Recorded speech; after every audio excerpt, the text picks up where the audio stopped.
Assalamualaikum, hai teman-teman, apa kabar? Semoga sehat selalu ya, dan dalam lindungan Allah Subhanahu wa Ta'ala. Sebelum belajar, alangkah baiknya kita berdoa dulu. Mudah-mudahan kita diberi ilmu yang bermanfaat, dan kita diberi kemudahan untuk paham.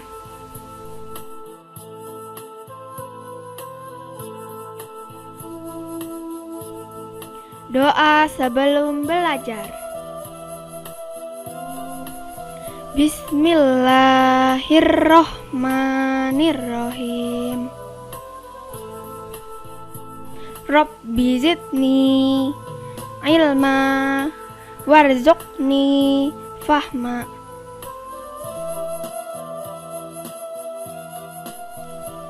Artinya, ya Allah, tambahkanlah aku ilmu dan berilah aku rezeki akan kepahaman. Nah, pada pembelajaran kali ini kita akan belajar tentang statistika. Statistika yaitu ilmu yang mempelajari cara-cara mengumpulkan, menyusun, menyajikan, dan menganalisis data serta cara mengambil kesimpulan berdasarkan pengolahan data tersebut.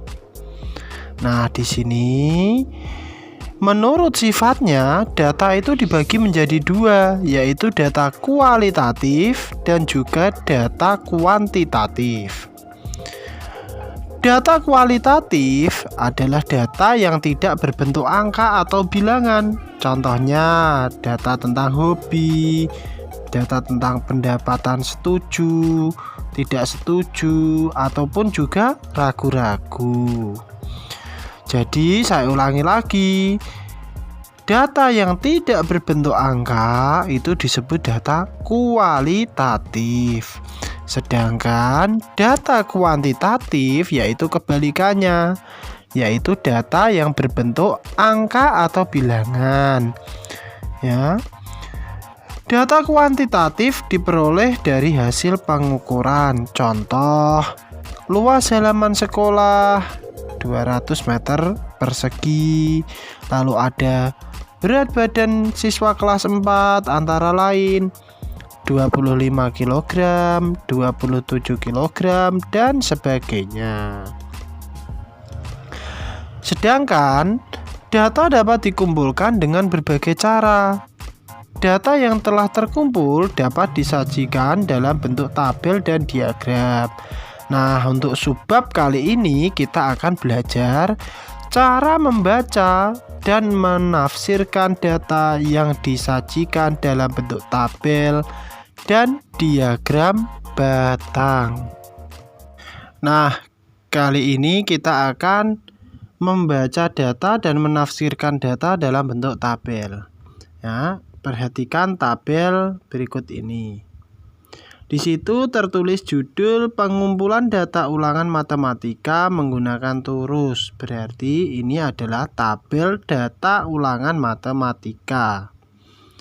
Ada nomor di kolom paling kiri, lalu sebelahnya ada kolom nilai, ada kolom turus, dan banyak siswa. Nah, dalam membaca data yang kita perlukan yaitu ketelitian dalam membaca tabel.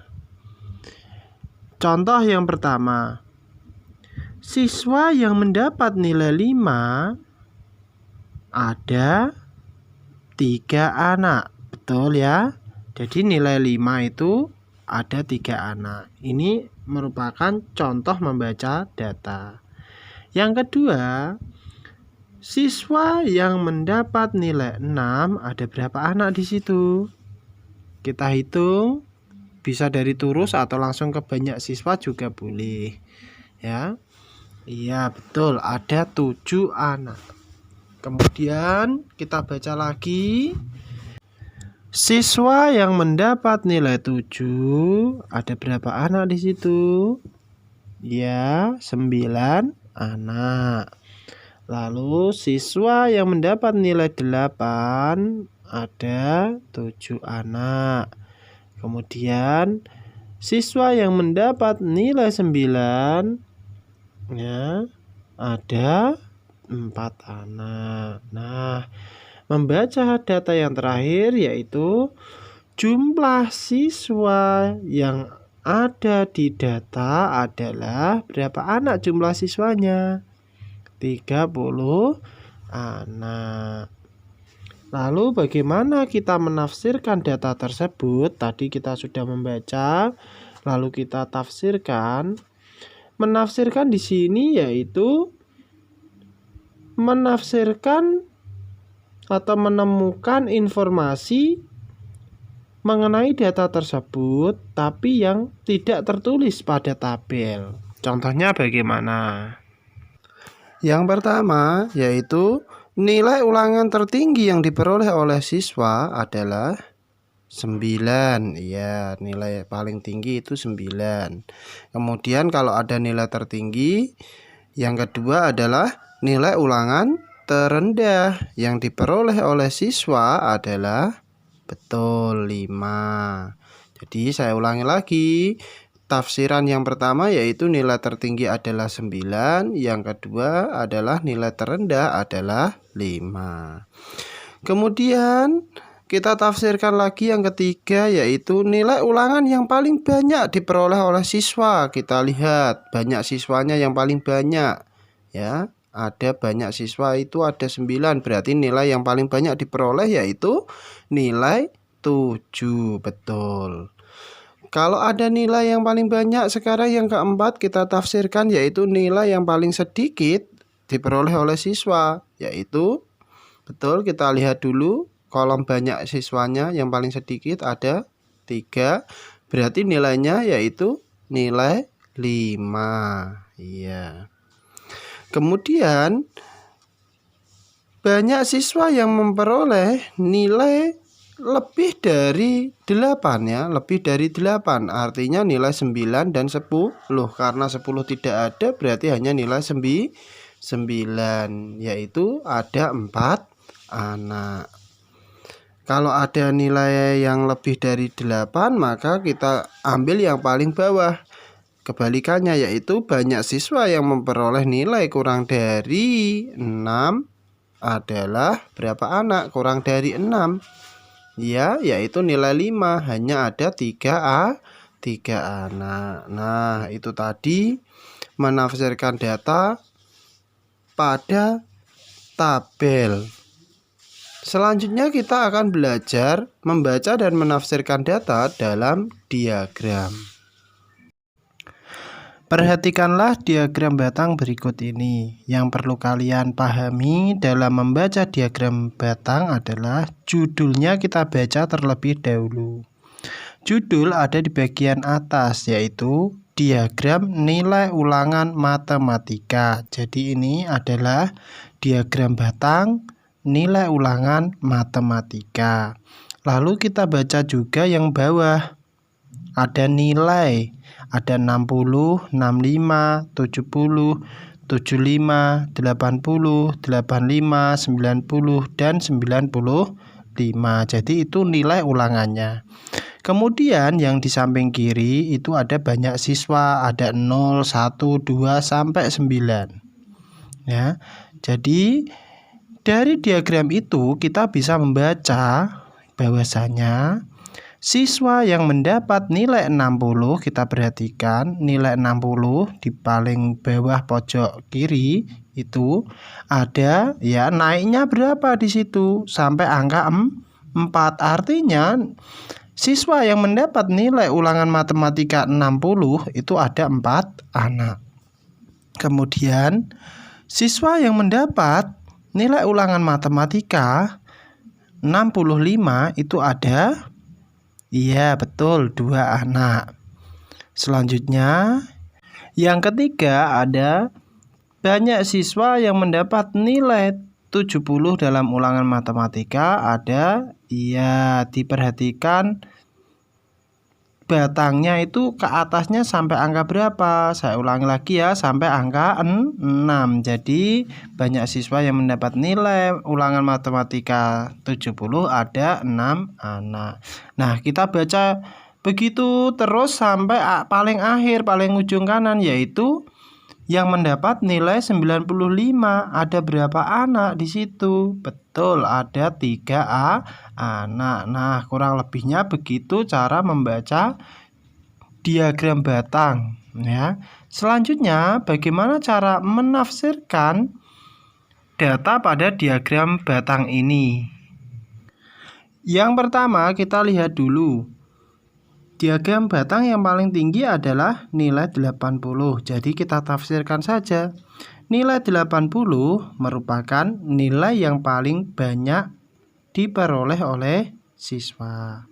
Kemudian kalau ada yang paling tinggi, kita lihat yang paling rendah. Yang paling rendah atau yang paling pendek itu diagram batang nilai berapa ya? Ya, betul, nilai 65. Oleh karena itu, bisa kita tafsirkan nilai 5 merupakan nilai yang paling sedikit diperoleh siswa. Kemudian, tafsiran kita selanjutnya yaitu banyaknya siswa yang memperoleh nilai, ya, nilai kurang dari 65, ya. Artinya nilai yang paling rendah, yaitu ada 4 anak, yaitu nilai kurang dari 65 adalah nilai 60. Berarti ada 4 anak. Kemudian tafsiran kita yang terakhir biasanya saya tafsirkan itu banyaknya siswa yang memperoleh nilai lebih dari 90. Artinya nilai yang lebih dari 90 adalah nilai tertinggi, yaitu 95. Betul, ada 3 anak. Nah, demikian penjelasan dari saya. Semoga kalian paham. Apabila ada hal-hal yang kurang paham, silahkan minta bantuan orang tua untuk membantu menjelaskan atau membantu mengerjakan soal-soal latihan yang dianggap sulit bagi kalian. Sekian dari saya. Wassalamualaikum warahmatullahi wabarakatuh.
Doa sesudah belajar.